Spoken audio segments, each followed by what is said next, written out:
The antique shop's bell chimed softly as Marcus Chen pushed through the door, rainwater dripping from his coat onto the worn wooden floor.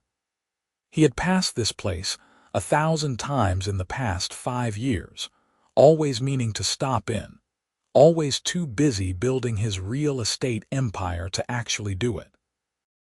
Today, grief had finally brought him inside. Elena Martinez looked up from the Victorian locket she was cataloging, her dark hair falling over her shoulder as she set down her magnifying glass. The man who had just entered looked expensive, from his tailored suit to his Italian leather shoes, but his eyes held something raw and unguarded. She recognized that look. Loss. "Can I help you find something?" she asked gently, standing up from behind the counter. Marcus shook his head, almost ready to leave, when his gaze caught on a display case near the window. His feet moved before his brain could stop them, carrying him across the shop until he stood frozen, staring down at a delicate silver bracelet nestled on burgundy velvet. Elena watched him, concerned by the sudden pallor of his face. "Sir, are you all right? That bracelet," he said, his voice rough. "Where did you get it?" She walked over to stand beside him, following his gaze to the piece. "It came in about 2 weeks ago. An estate sale." The family was cleaning out their grandmother's belongings. She paused, studying his expression. "Would you like to see it?" Marcus nodded, not trusting his voice. Elena unlocked the case with careful fingers and lifted the bracelet into the light. He could see it clearly now. The intricate pattern of intertwined roses, the small clasp shaped like a heart, the tiny inscription on the inside that he knew was there even before she turned it over. "It says to Rose, my eternal bloom, James," Elena read softly. "I recognize that bracelet from my grandmother's photos," Marcus said, and the words came out barely above a whisper. His hands trembled as he reached for it, then pulled back. "My grandmother Rose. She lost it 60 years ago. My grandfather searched for it until the day he died." Elena's breath caught. She had been working in antiques for 7 years, ever since she dropped out of art school to care for her sick mother, and she had never seen anyone react to a piece like this. "Are you certain?" "My grandfather had it made for her in 1945, right after the war ended. He proposed with it. There are only 2 like it in existence. He commissioned a matching pair, 1 bracelet and 1 necklace, both destroyed in a fire except for this." Marcus finally took it from her hands, and his eyes filled with tears he had been holding back for 3 weeks, since his grandmother's funeral. "She died last month. She was 98, and she never stopped talking about this bracelet." Elena felt her own throat tighten. "I'm so sorry for your loss." "She wore it the day she lost it," Marcus continued, his thumb tracing the roses. "She and my grandfather were at a jazz club in downtown. She was dancing and the clasp must have broken. They went back the next day, the day after, for weeks. They advertised in newspapers. They offered a reward. It just disappeared." "Things have a way of finding their way home," Elena said softly. "Sometimes it just takes a while." Marcus looked at her properly for the first time, really seeing her. She had kind eyes, the color of warm honey, and there was something about the way she held herself that suggested strength wrapped in gentleness. "How much?" "Oh." Elena glanced at the tag. She had priced it at $800, a fair market value for the craftsmanship and age. But looking at this man, at the way he cradled the bracelet like it held his whole family's history, she could not bring herself to treat it like a transaction. "If it belonged to your grandmother, then it should return to you. No charge." Marcus stared at her. "I can't accept that." "This is your business." "This is more than business," Elena replied firmly. "This is someone's love story, your grandparents' love story. You cannot put a price on that." "At least let me pay what you bought it for at the estate sale." "I paid $50, she admitted. And I won't take a penny more than that." Marcus shook his head, pulling out his wallet. He extracted a check and wrote quickly, then handed it to her before she could protest. "I am putting this on the counter. What you do with it is your choice. But I need you to understand that you have given me something priceless today." Elena took the check, intending to argue, then saw the amount. $10,000. "I can't accept this," she said immediately, trying to hand it back. "Then donate it. Use it for your business. I don't care." Marcus closed her fingers around the check. "My grandmother would have wanted you to have it. She believed in generosity, in kindness. You just showed me both." Elena stood there, stunned, as Marcus carefully tucked the bracelet into his inner jacket pocket. He was halfway to the door when she found her voice. "Wait," she called out. "I don't even know your name." He turned back, and for the first time since entering the shop, he smiled. It transformed his face, making him look younger than the 32 years he carried. "Marcus Chen." "Elena Martinez," she replied. "And Mr. Chen, I really cannot keep this much money." "Have dinner with me then," Marcus said, the words surprising him as much as her. "Tomorrow night. Let me tell you about my grandmother, about the love story behind that bracelet. And maybe you can tell me how you ended up running an antique shop with a good enough eye to recognize something valuable when you see it." Elena hesitated. She did not date customers. She barely dated at all, too busy keeping the shop afloat and caring for her mother, who was in remission but still fragile. But something about Marcus Chen, about the vulnerability he had shown, the love he clearly carried for his family, made her want to say yes. "Okay," she agreed. "Tomorrow night. 7 o'clock, I'll pick you up here." 7 o'clock, Elena confirmed. After Marcus left, Elena sank into the chair behind her counter, staring at the check in her hands. $10,000. It was more than she made in 3 months.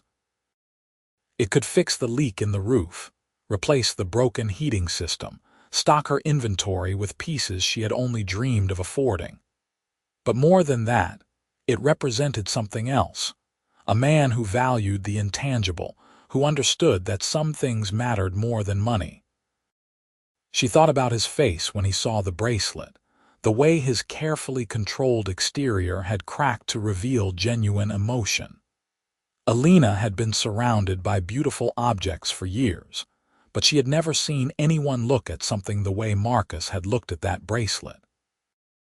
Like it was a piece of his soul returning home.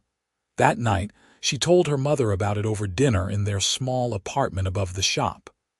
"A millionaire asking you to dinner," Maria Martinez said, her eyes lighting up with maternal interest.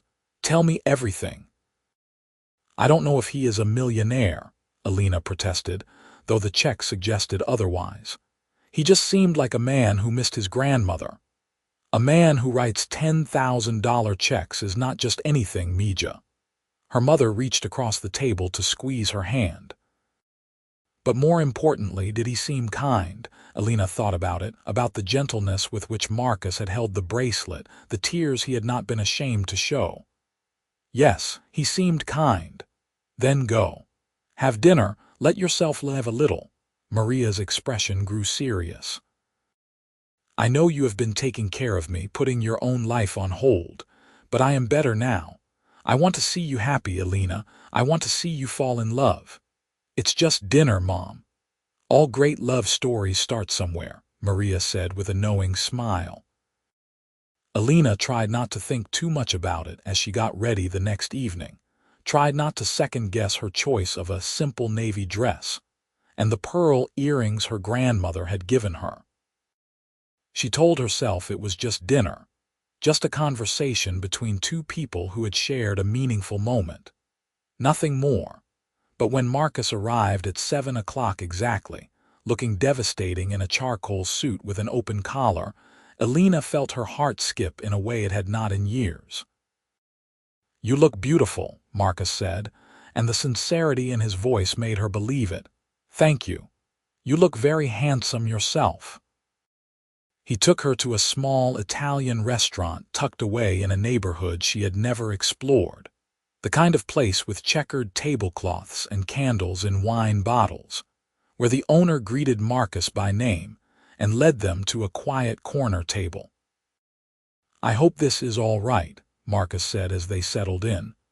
"I wanted somewhere we could actually talk, not some loud, trendy place where you cannot hear yourself think." "It's perfect," Elena assured him.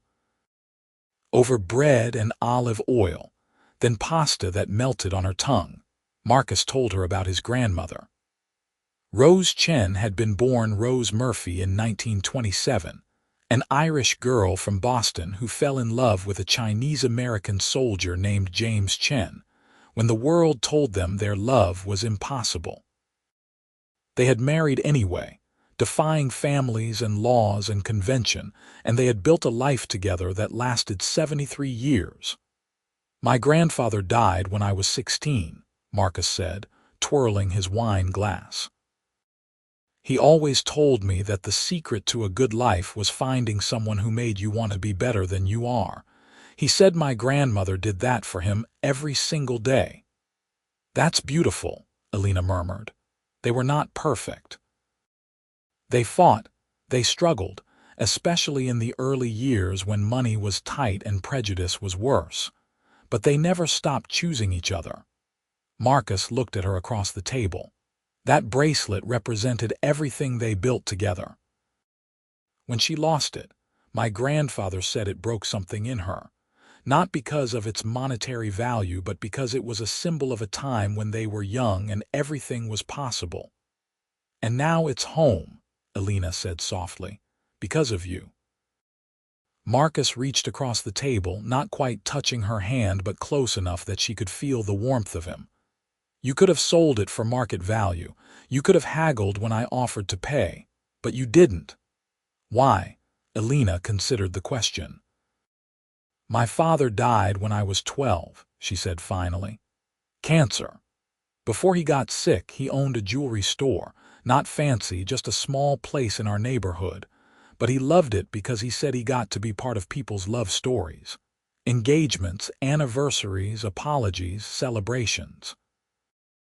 He told me that jewelry was never really about the metal or the stones.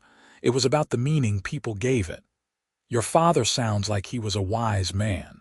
He was." Elena smiled, though it ached.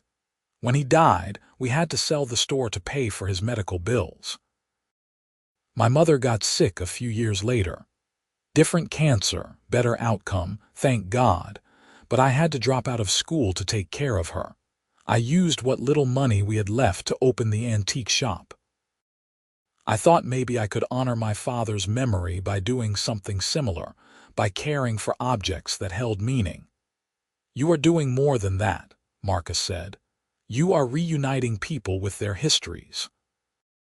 They talked until the restaurant closed, until the owner had to gently remind them that he needed to go home to his own wife.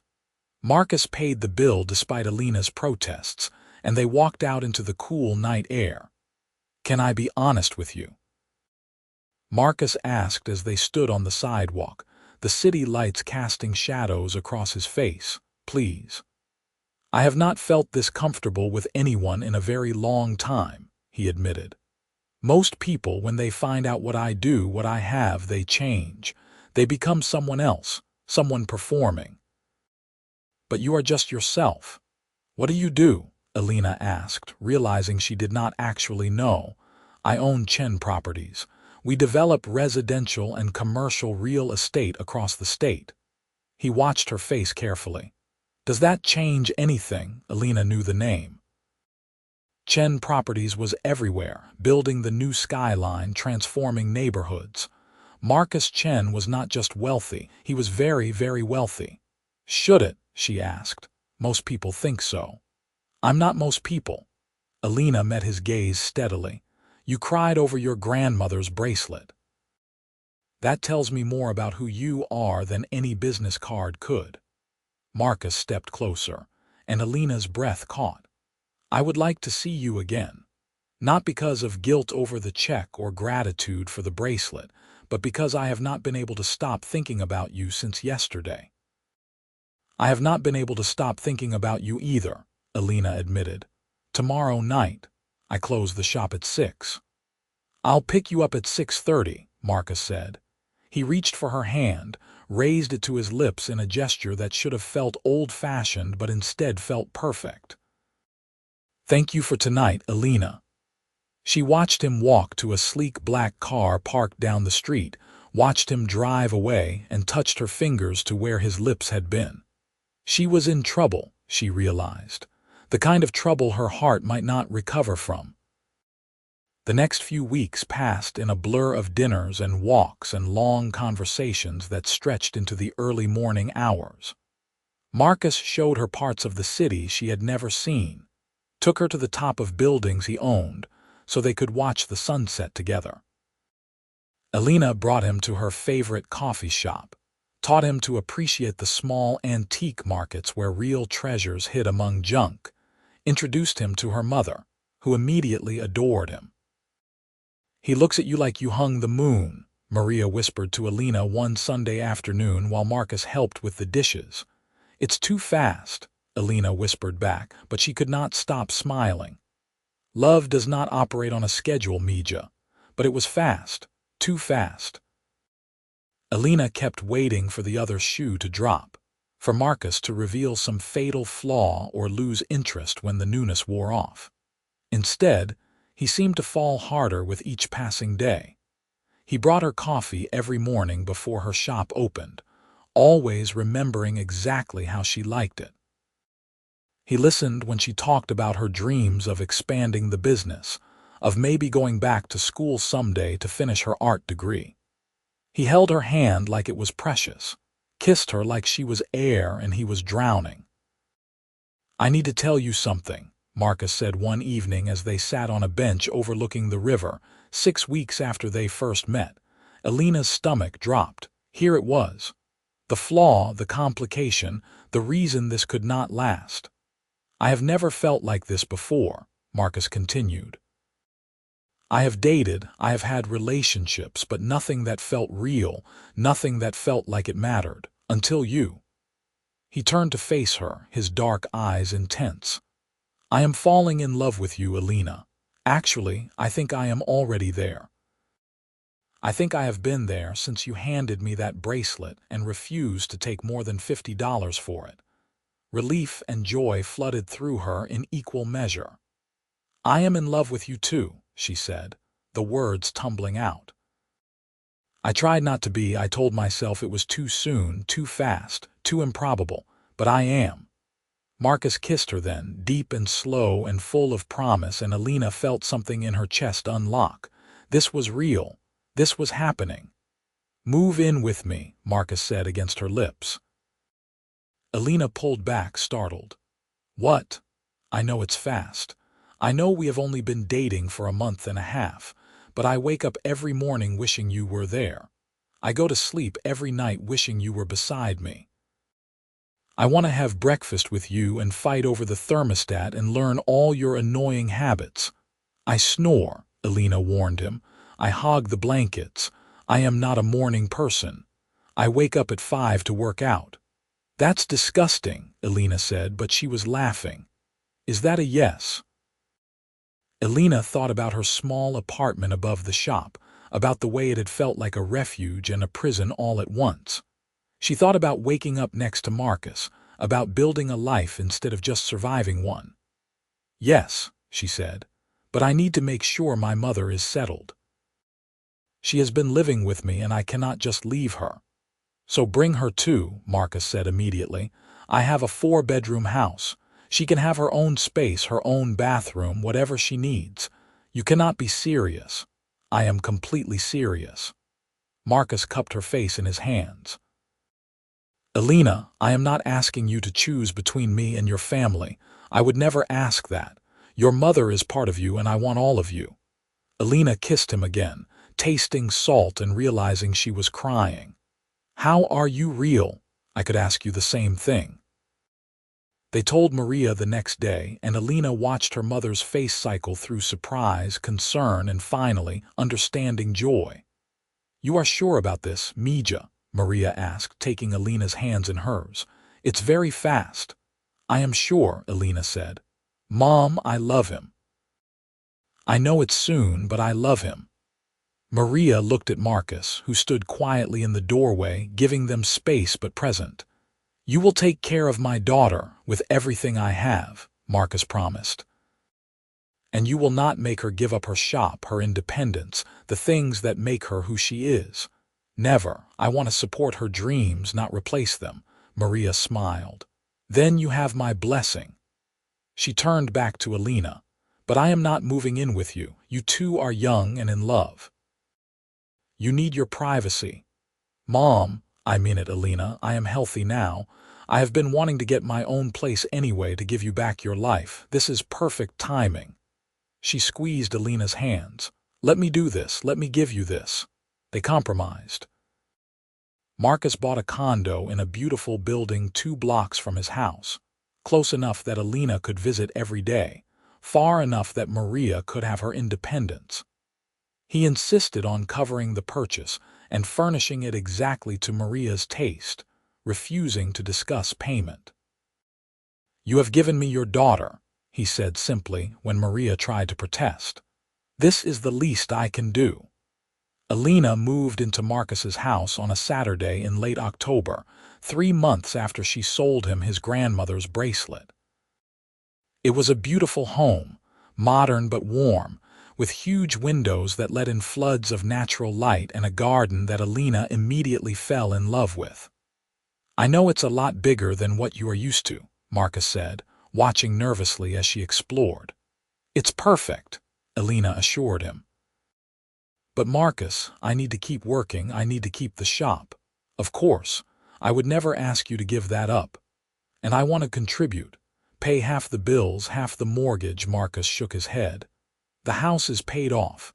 And Elena, I need you to understand something. I have more money than I could spend in several lifetimes. I am not trying to control you or make you dependent on me. But I also do not need your money. What I need is your presence, your love, your terrible habit of leaving coffee cups in random places. I do not do that, Elena protested. You left one on the bookshelf in my study last week, and another one in the bathroom. Oh my God, I do that. They settled into a rhythm that felt both new and ancient, like they had been preparing for this their whole lives. Elena kept her shop hours, and Marcus adjusted his schedule so he could bring her lunch twice a week. They cooked dinner together most nights, worked side by side in comfortable silence, made love like they were trying to memorize each other's bodies. Marcus met Elena's extended family at Thanksgiving, charmed her aunts and uncles and cousins with his easy manner and genuine interest in their stories. Elena met Marcus's parents at Christmas, nervous until his mother pulled her aside and said, I have never seen my son this happy. Thank you for loving him. It's not hard, Elena had replied honestly. 6 months became 8, became 10. They fought occasionally, usually about small things like Marcus's tendency to overwork or Elena's stubborn independence, but they always talked through it, always came back to each other. I want to expand the shop, Elena said one evening in February, curled up on the couch with her head on Marcus's chest. Maybe open a second location, hire some help so I am not doing everything myself. Do it, Marcus said immediately. What do you need? I was thinking I could take out a business loan, Elena. Marcus tilted her face up to his. Let me invest in you, not as a gift, as an actual investment. I believe in you and what you have built. Let me be part of it. You really want to invest in a tiny antique shop. I want to invest in you, Marcus corrected. Everything else is just details. They made it official a week later. Marcus provided the capital for Elena to lease a second storefront in an up-and-coming neighborhood, and she hired 2 part-time employees to help manage both locations. The business grew faster than she had imagined possible, featured in local magazines as a hidden gem, attracting collectors and casual browsers alike. "You are amazing," Marcus told her at the opening of the second shop, watching her move through the crowd with confidence and grace. "I learned from the best," Elena replied, squeezing his hand. It was a Tuesday in March, almost exactly a year after they met, when Marcus came home in the middle of the day. Elena was working from the home office they had set up, cataloging new inventory on her laptop when she heard the front door open. "Marcus," she called out, "what are you doing home?" He appeared in the doorway, and Elena's breath caught at the look on his face. Serious, determined, nervous. "I need to show you something," he said. "Okay." Elena saved her work and stood up. "Is everything all right? Everything is perfect." Marcus took her hand and led her out to the car. "Trust me, always." They drove in silence to a part of the city Elena did not recognize, pulling up in front of a beautiful old building with large windows and ornate architecture. Marcus parked and came around to open her door, his hand warm and steady in hers as they walked up to the entrance. "What is this place?" Elena asked. "It used to be a bank," Marcus said, unlocking the door. "Built in 1923, it has been sitting empty for 5 years." He led her inside, and Elena gasped. The space was magnificent, with soaring ceilings, original marble floors, and architectural details that took her breath away. Natural light poured through the windows, illuminating dust motes that danced in the air. "Marcus, this is incredible," Elena breathed, turning in a slow circle. "Why did you bring me here?" "Because I bought it," he said simply. "For you," Elena stared at him. "What?" "I have been watching you build your business, watching you pour your heart into those 2 small shops, and I kept thinking about how much more you could do with the right space." Marcus gestured around them. "This could be your flagship store.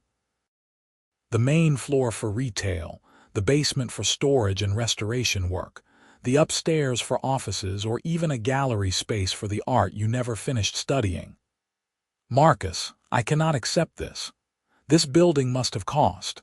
"It is not a gift," Marcus interrupted gently. "It is an investment, just like before. You will own 60%, I will own 40%. You will pay me back over time from the profits.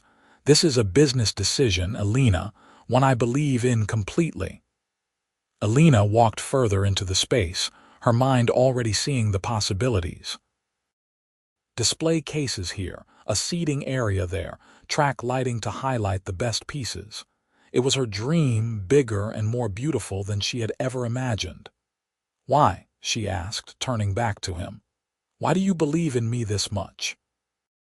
Marcus crossed the space between them, his footsteps echoing in the empty building. "Do you remember what I told you about my grandparents? About how my grandfather said the secret to a good life was finding someone who made you want to be better?" Elena nodded, not trusting her voice. "You do that for me," Marcus said. "Every single day. You make me want to be more generous, more present, more alive. You taught me that money means nothing if you do not use it to build something meaningful. So let me do this. Let me help you build something extraordinary." "I love you," Elena said, the words inadequate for the feeling swelling in her chest. "I love you so much it scares me sometimes." "I love you too." Marcus reached into his jacket pocket and pulled out a small velvet box, "which is why I am hoping you will say yes to one more thing." Elena's heart stopped, restarted, began racing. Marcus opened the box, and inside was a ring that made her gasp. A vintage piece, Art Deco, with a center diamond surrounded by delicate filigree work. But that was not what made tears spring to her eyes. Wrapped around the ring box was a silver bracelet, delicate and precious. The bracelet. "Is that?" "My grandmother's bracelet," Marcus confirmed. "I had it restored, had the clasp repaired and strengthened. My parents gave it to me after she died, along with her engagement ring, which I had reset into this." He carefully removed both pieces from the box. My grandmother told me in one of our last conversations that when I found the kind of love she had with my grandfather, I should give this to the woman I wanted to spend my life with. Marcus got down on one knee, and Elena could not breathe. Elena Marie Martinez, you have given me back pieces of myself I did not know were missing. You have shown me what it means to love selflessly, to build something meaningful, to honor the past while creating the future. I want to spend the rest of my life making you as happy as you make me. Will you marry me? Yes, Elena said, the word coming out as a sob. Yes, yes, 1,000 times yes. Marcus slid the ring onto her finger, then stood and fastened the bracelet around her wrist. It should stay in the family, he said softly. My grandmother would have wanted you to have it. Elena kissed him, tasting tears and joy and the promise of everything to come. Around them, in the empty building that would become her dream, light poured through the windows like a blessing. They were married 4 months later in July, in the garden behind Marcus's house, the house that was now truly theirs. It was a small wedding, just family and close friends, exactly what they both wanted. Maria walked Elena down the aisle, her eyes bright with happy tears. Marcus's parents sat in the front row, beaming. And on Elena's wrist, catching the light as she held her bouquet, was the bracelet that had brought them together. My grandmother would have loved you, Marcus whispered as they danced their first dance as husband and wife. I wish I could have met her, Elena replied. She knew, Marcus said. Somehow I think she knew. Why else would that bracelet have found its way to your shop at exactly the right time, right when I needed it most? Elena looked down at the silver roses on her wrist, at the ring on her finger, at the man who had become her whole heart. Maybe it was meant to be. Maybe some love stories are written in the stars. Or in antique shops, Marcus suggested, pulling her closer. Or in antique shops, Elena agreed, laughing. The new flagship store opened in October, exactly 18 months after they first met. It was everything Elena had dreamed and more, featured in national publications, drawing customers from across the country.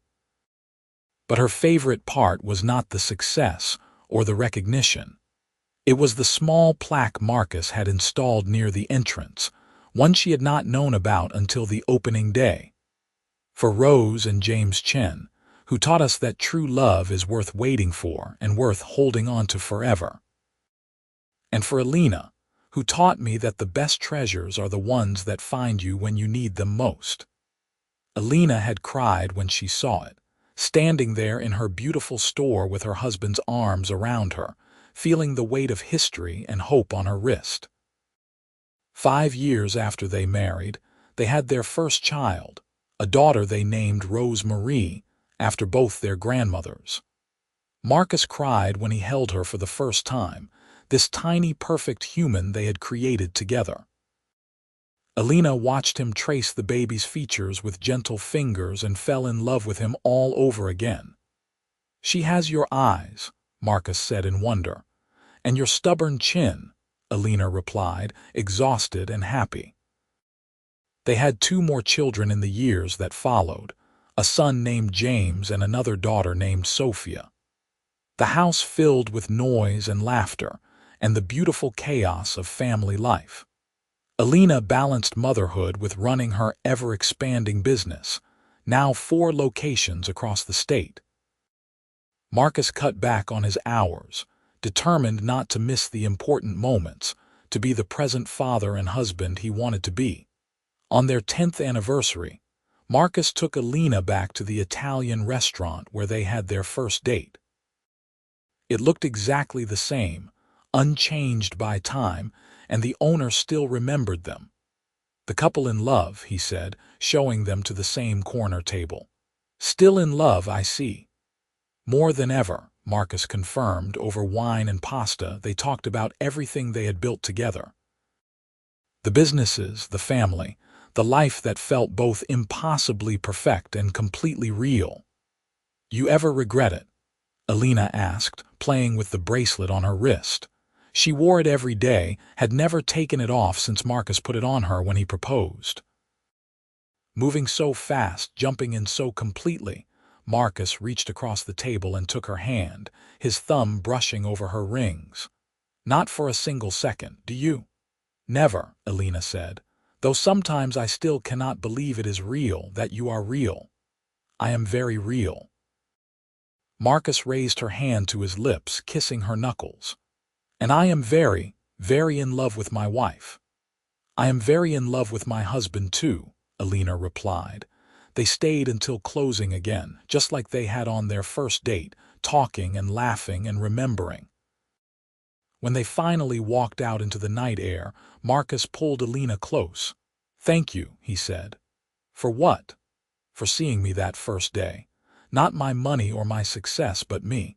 For giving me my grandmother's bracelet and asking for only $50. For taking a chance on someone you had just met. For building this life with me." Elena reached up and cupped his face in her hands. "You made it easy," she said. "You showed me your heart from the very beginning. You cried over a bracelet and were not ashamed. You valued love and meaning over money. How could I not fall for you?" "I saw you cataloging that locket when I walked in," Marcus admitted. "You were so focused, so careful with this tiny piece of someone else's history. And I thought, there is someone who understands that objects hold more than just monetary value. There is someone who gets it. And then you saw the bracelet. And then I saw the bracelet, and it felt like fate." Marcus kissed her softly. "Like my grandmother was reaching across time to make sure I found you." They drove home through the quiet streets, hands linked across the console, comfortable in the silence that comes from knowing each other completely. The babysitter left, and they checked on their sleeping children, standing together in each doorway, marveling at the small miracles they had created. In their own room, Elena carefully removed the bracelet and placed it in the special box Marcus had made for it, lined with velvet and fitted with a lock. Someday, she would pass it on to one of their daughters, would tell them the story of how a piece of lost jewelry had brought their parents together. "What are you thinking?" Marcus asked, watching her from where he sat on the edge of their bed. "That we should write it all down," Elena said. "The whole story, how we met, how the bracelet came to my shop, all of it, so our children know, so their children know." "I love that idea." Marcus held out his hand and Elena took it, letting him pull her close. "Though I think the story is still being written." "You think, I know." He kissed her temple, her cheek, her lips. "Every day with you is a new chapter, Elena, and I cannot wait to see what comes next." They made love slowly that night, tenderly, with the ease of two people who knew each other's bodies as well as their own. Afterwards, Elena lay with her head on Marcus's chest, listening to his heartbeat, feeling completely at peace. "Marcus," she said into the darkness, "I am pregnant." She felt him go completely still beneath her, then sit up so fast she nearly fell off the bed. "What?" Elena laughed, steadying herself. "I found out this morning. I was going to wait, make it special, but I could not keep it in anymore." "Elena."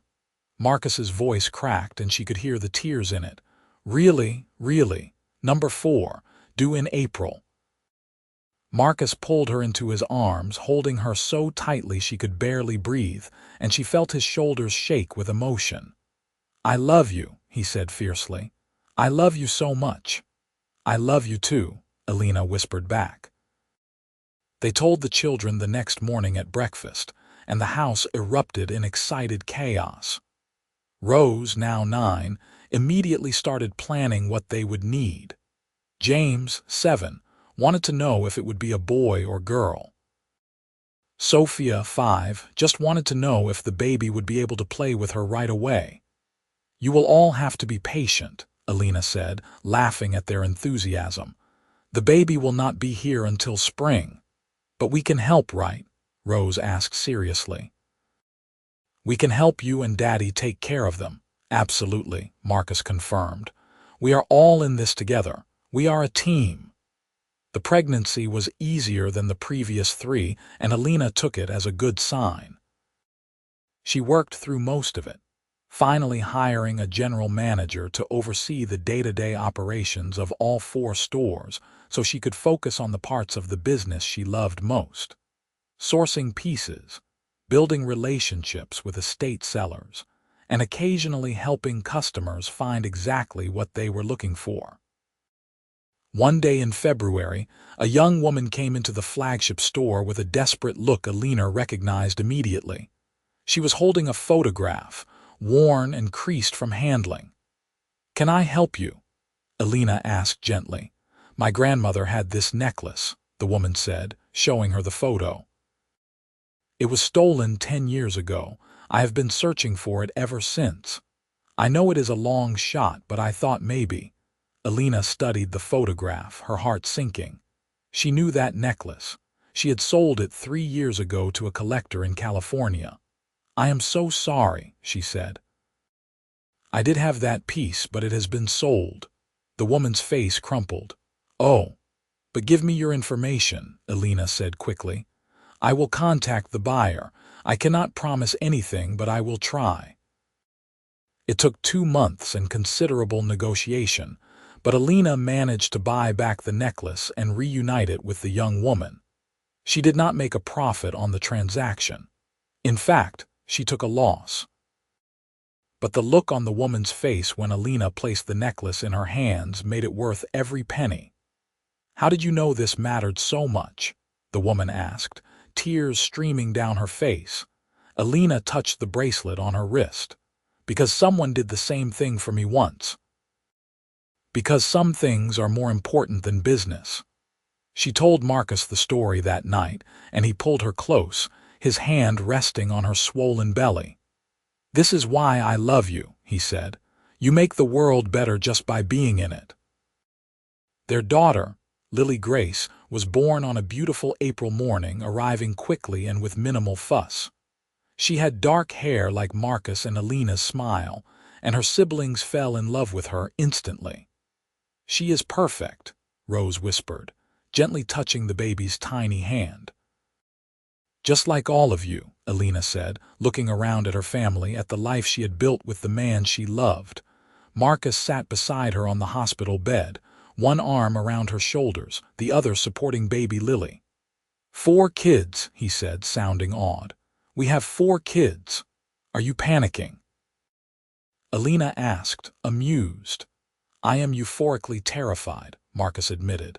"Is that a thing?" "It is now." They brought Lily home to a house decorated with welcome home banners the other children had made. Maria was there, having prepared enough food to feed them for a week. Marcus's parents had flown in from the East Coast, eager to meet their newest grandchild. That night, after everyone had left and the children were asleep, Elena and Marcus sat together in the nursery, watching Lily sleep in her bassinet. The room was quiet except for the soft sound of the baby's breathing and the hum of the white noise machine. "I keep thinking about that day in the shop," Marcus said softly. "About how close I came to walking past without stopping. I almost did, you know. I almost kept going." "But you did not," Elena reminded him. "But I did not, and my whole life changed in that moment."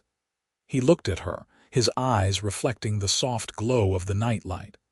"Everything good in my life, everything that matters, stems from that choice. From stopping, from seeing that bracelet, from meeting you. We were always going to find each other," Elena said with certainty. "Maybe not that day, maybe not that way, but somehow, some people are just meant to be. You really believe that?" "I have to.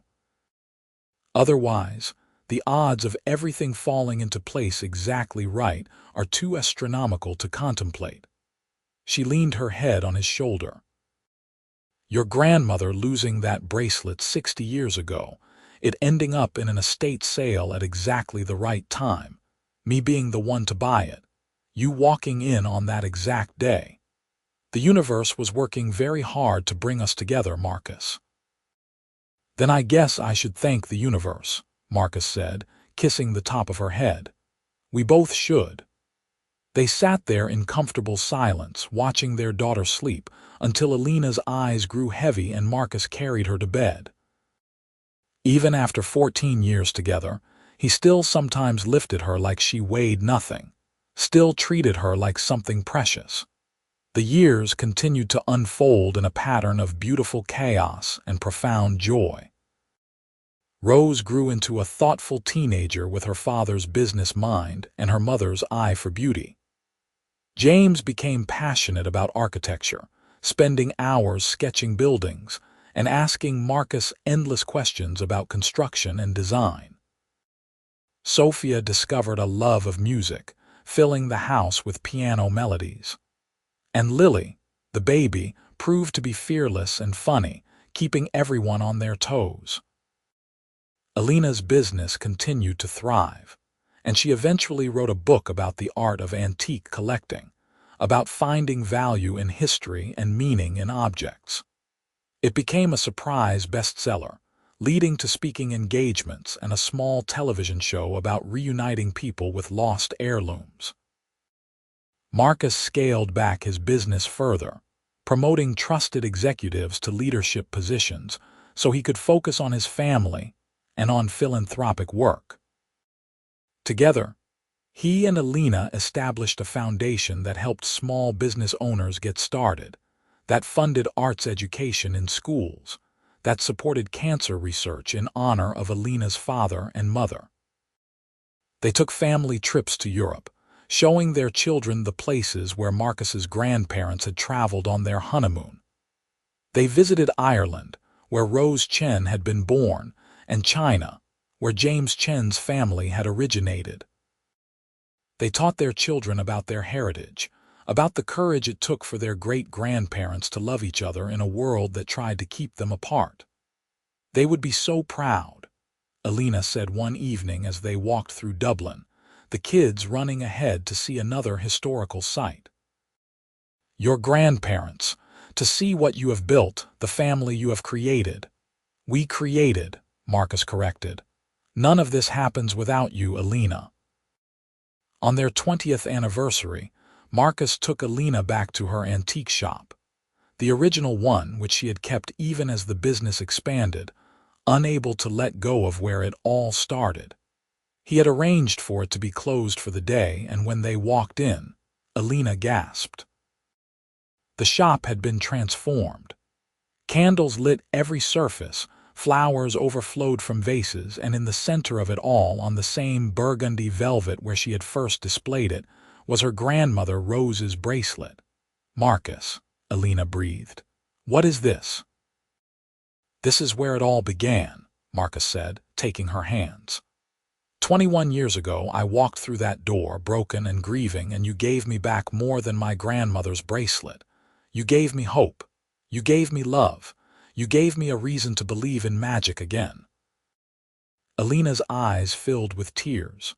"You gave me those things too." "I want to renew our vows," Marcus said. "Right here where we met.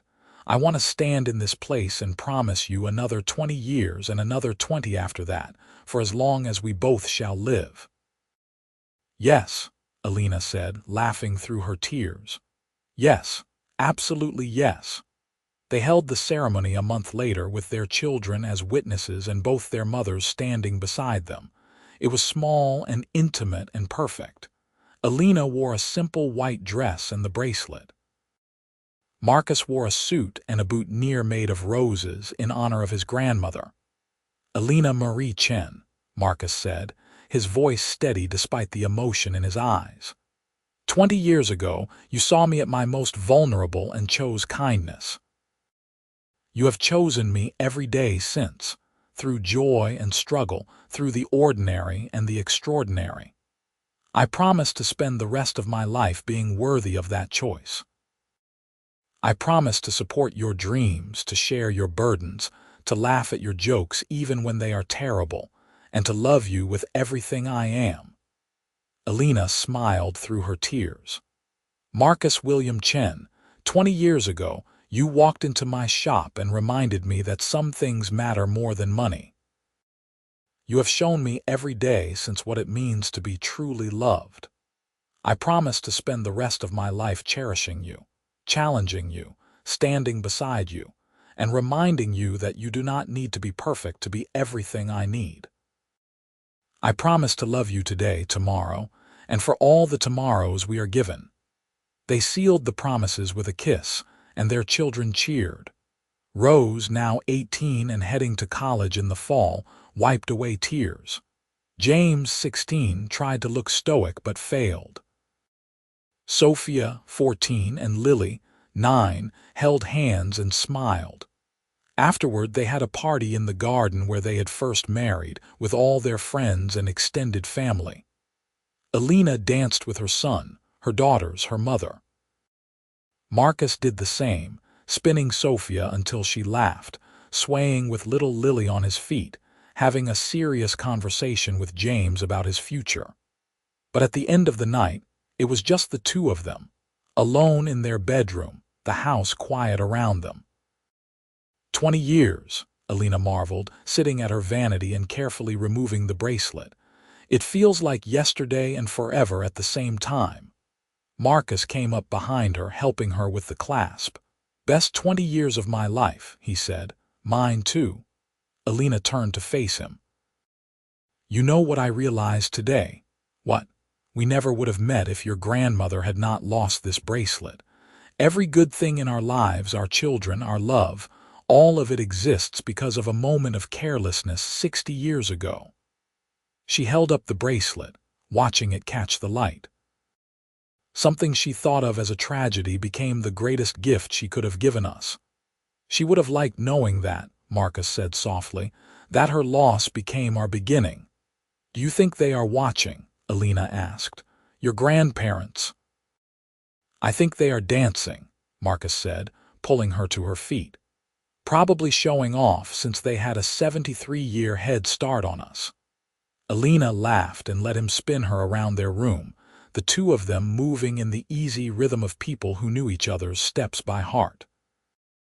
The bracelet sat on the vanity, silver roses gleaming, a silent witness to the love it had sparked and the family it had helped create.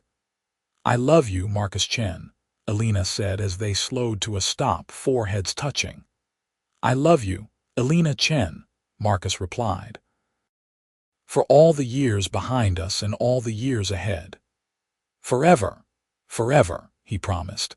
And in the quiet of their room, surrounded by the life they had built together, Elena knew it was true. Some love stories did end in happily ever after, some promises were kept. And sometimes, a lost bracelet found its way home just when it needed to, carrying with it the seeds of a love that would last lifetimes. Years later, when Rose got engaged to a kind, ambitious young woman she had met in graduate school, Elena took her daughter aside and showed her the bracelet, told her the whole story of how it had brought her and Marcus together. "Someday," Elena said, fastening it around Rose's wrist, "you will pass this on to your own child. You will tell them about their great-great-grandparents, Rose and James, who loved each other despite the world telling them not to. About their great-grandmother, Rose, who wore this on the last happy night before she lost it, and who never stopped missing it.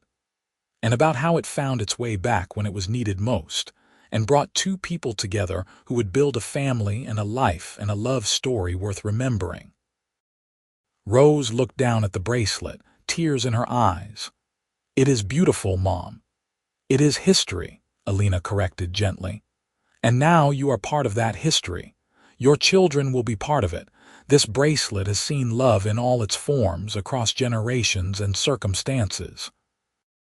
It reminds us that love endures, that love matters, that love is worth holding on to, worth fighting for, worth everything. Like you and Dad, like me and Dad," Elena confirmed. She thought of Marcus, downstairs helping James and his wife with their two young children, of Sophia teaching Lily's kids a new song on the piano. She thought of the life they had built from a moment of serendipity and choice, of all the years they had been given and all the years still to come. Some people spent their whole lives searching for love, for meaning, for connection. Elena had found all three on an ordinary afternoon in an antique shop, because a grieving man had stopped to look at his grandmother's bracelet, and a compassionate woman had recognized that some things could not be measured in money. "I recognize that bracelet from my grandmother's photos," Marcus had said, and everything had changed. Two lives intersected, two hearts recognized each other, and from that moment, a love story began that would echo through generations. Elena touched her own wrist, feeling the phantom weight of the bracelet even though Rose now wore it. Some treasures were meant to be passed on, she thought. Some stories were meant to grow. And somewhere, she liked to imagine, two people who had loved each other across 73 years of marriage were smiling, knowing that their bracelet had finally come home, and in doing so had created a home for two more souls to find their way to each other. The end was really just another beginning, Elena realized, and that was the most beautiful part of all.